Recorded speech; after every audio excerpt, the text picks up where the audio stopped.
안녕하십니까? 저는 서울하산병원 이비인후과에 근무하고 있는 안중호라고 합니다. 이번 영상에서는 노화성 난청의 진단과 치료, 그리고 예방에 대해서 말씀드리도록 하겠습니다. 이번 영상에서 강의드릴 내용은 첫 번째, 노화성 난청의 특징과 진단, 그리고 노화성 난청의 치료 및 예방에 대해서 말씀드리겠습니다. 먼저 노화성 난청의 특징과 진단입니다. 노화성 난청이란 대한이비인후과 교과서에 나온 대로 연령의 증가로 인해 발생하는 퇴행성 변화에 의한 청력 감소를 의미합니다. 기준은 양쪽 귀에서 대칭적인 형태의 난청이 발생하고 외상, 이독성 약물, 귀의 질환, 소음 노출, 귀 수술 등의 과거력이 없는 경우입니다. 그리고 뭐니 해도 검사 결과에 신뢰성이 있어야 하고 65세 이상의 연령, 그리고 유전성을 배제하기 위해서 가족력이 없는 경우를 의미합니다. 노화성 난청의 진행에 따른 변화를 말씀드리겠습니다. 여기서 보시는 세로축은 들려드리는 소리가 점점 숫자가 커질수록 커진 것을 의미하고, 아래쪽은 낮은 소리부터 점점 높은 고음으로 가는 것을 의미합니다. 보통 사람들은 중간 정도 크기의 소리에 다양한 정도의 주파수로 대화를 합니다. 그렇지만 새가 지저귀는 소리는 상대적으로 작고 높은 주파수고, 오토바이 소리 같은 경우에는 크고 낮은 주파수겠죠. 만약 노화성 난청이 생긴다면 보시는 것처럼 사람들이 주로 대화하는 영역부터 많이 손상을 입게 돼서 그만큼 대화하고 사람들과 어울리는데 괴로움을 겪게 됩니다. 노화성 난청의 증상 및 특징에 대해서 말씀드리면, 우선 아까 말씀드렸듯이 스, 트, 트, 프 같은 고주파수 영역의 소리를 이해하기 어렵습니다. 예를 들어서 밥 먹으라고 불렀는데 이게 밥인지 밤인지를 헷갈려서 자꾸 되묻게 되죠. 또한 나는 잘 듣는데 저기 구석에 앉은 사람이 말할 때는 좀 중얼중얼거려서 잘 안 들린다고 불평을 하게 됩니다. 또한 가족들과 텔레비전을 볼 때 텔레비전 볼륨을 너무 크게 하거나 귀를 갖다 대고 구부리며 얼굴이 심각하고 긴장되게 되죠. 자꾸만 반복해서 되묻고 질문을 했는데 부적절한 답변을 하는 경우도 많게 됩니다.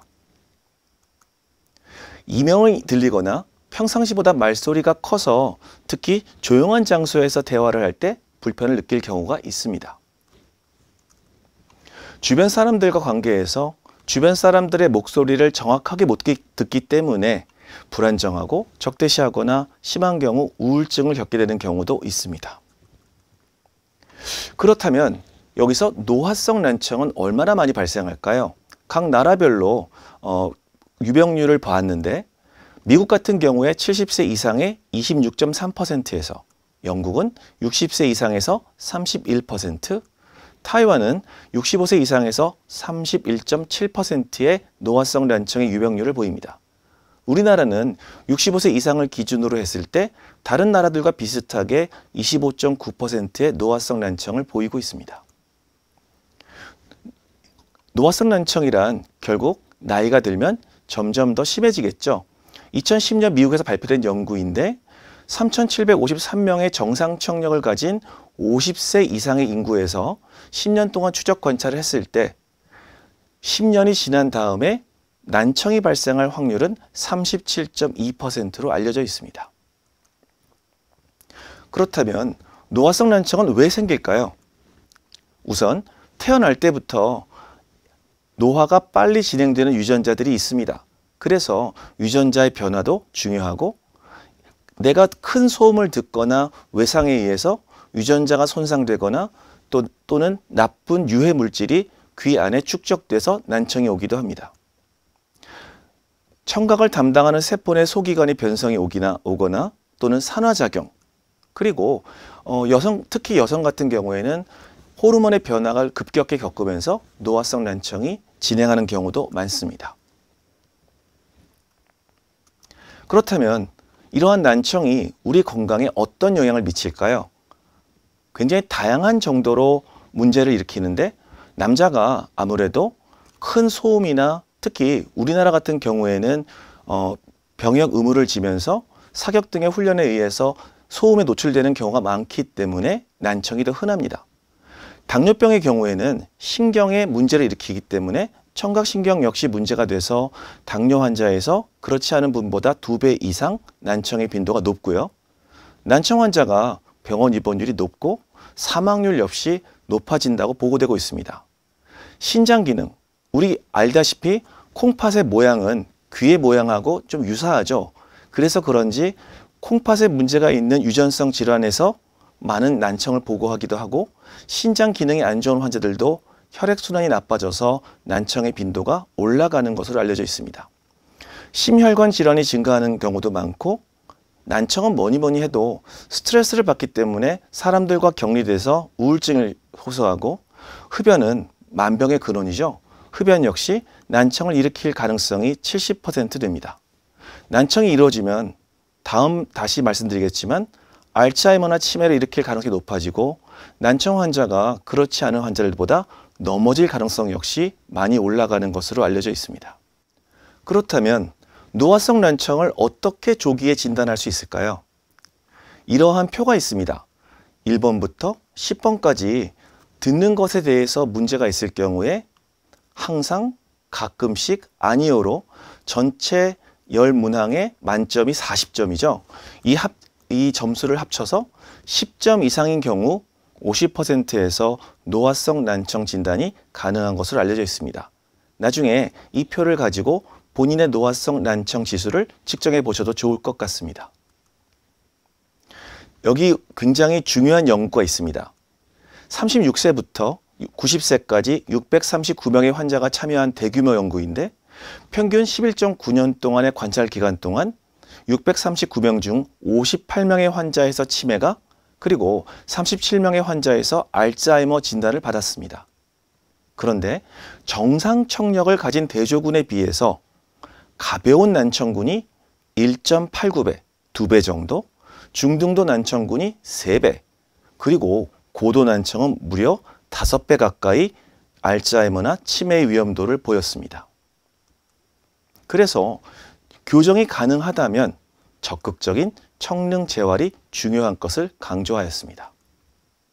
이 표를 다시 보여드리면 평균 청력도가 점점 점수가 커질수록, 이 말은 점점 청력이 나빠질수록을 의미하는 거고 치매 위험도가 점점 올라갑니다.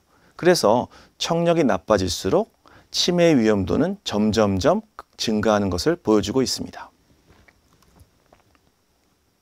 그렇다면 이제 난청을 진단하고 난청의 위험도에 대해서 알았으니까 이러한 노화성 난청을 어떻게 치료하고 예방하는지 중요하겠죠. 지금부터 말씀드리겠습니다.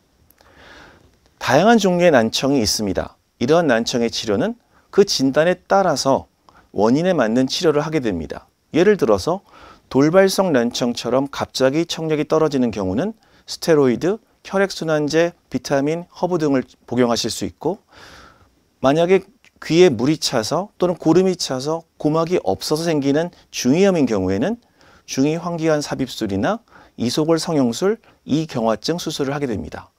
그렇지만 치료 후에도 여전히 청력 개선이 안 되는 분들이 계시죠. 그런 경우엔 적극적으로 청각 제어를 시행하는데 대표적으로 보청기를 쓰거나 심한 경우에는 인공와우 이식을 시행하기도 합니다. 노화성 난청의 치료는 안타깝게도 아직까지 이미 손상된 청력을 회복할 수 있는 방법은 없습니다. 그렇기 때문에 예방을 하고 이것을 조기 진단해서 더 일어나지 않게 진행하지 않도록 하는 것이 중요하고요. 만약 노화성 난청이 진행됐다면 아까 말씀드린 치매나 알츠하이머의 위험도를 감소시키기 위해서라도 청력 재활을 열심히 노력해야 합니다. 주변 소음이 시끄러우면 잘 못 들을 수 있으니까 가급적이면 주변 소음을 감소시키거나 아니면 적극적으로 대화하는 사람들의 입술을 읽기 등 의사소통 교육을 하시는 게 중요하고요. 보청기나 중이이식, 인공와우 등의 듣기 훈련을 위한 청각 재활 수술을 할 수도 있습니다. 노화성 난청을 예방하기 위해서는 뭐니 해도 과도한 소음의 노출을 예방해야겠죠. 예를 들어서 친구들과 오래간만에 노래방에 갔는데 너무 큰 소리가 들려서 스피커 옆에서 노래를 부르다가 귀가 나빠져서 병원에 오시는 분들도 자주 계십니다. 그래서 너무 큰 소음에 예방하는 것이 중요하고요. 다음으로는 뇌졸중, 심근경색, 고혈압, 고지혈증, 당뇨 등 달팽이관이나 청각기관에 들어가는 혈관에도 문제를 일으킬 수 있는 질환을 잘 관리하고 치료해야 합니다. 식습관이 중요하겠죠. 너무 고지방식이를 드시는 것은 다른 부분의 건강을 위해서라도 삼가하는 게 좋고, 칼로리는 가급적 많지 않게 드시는 것이 좋습니다. 필요하다면 요즘 많이 소개되고 있는 항산화제의 섭취도 좋습니다. 또한 아스피린이나 혈액순환제 같이 내 달팽이관이나 내 몸의 혈액순환을 도와주는 약도 좋습니다. 그렇지만 귀를 아낀다고 무조건 조용히 지내시는 것은 도움이 안 되고요. 오히려 적절한, 내가 즐겁게 지낼 수 있는 적절한 소음은 노화성 난청을 오히려 예방할 수 있습니다. 그래서 저희는 항상 많은 사람들과 어울려 지낼 것을 권유드리는 것입니다. 청각장애를 진단할 수 있습니다. 예를 들어서 가장 낮은 6급인 경우 한쪽 귀의 손실이 80dB 이상, 다른 귀의 손실이 40dB 이상인 경우 가장 낮은 청각장애 등급인 6등급을 받을 수 있고, 두 귀 모두 일반적인 보청기로는 잘 들을 수 없는 정도인 경우엔 2급 장애를 줍니다. 그래서 3급과 2급은 심한 장애로 분류가 되고 4급부터 그 이하는 심하지 않은 장애로 분류됩니다. 보청기가 도움이 안 돼서 인공호흡 수술을 나라에서 지원받을 수 있는 청력은 4급 1호, 두 귀의 청력 소실이 평균 70dB 이상인 경우가 해당됩니다.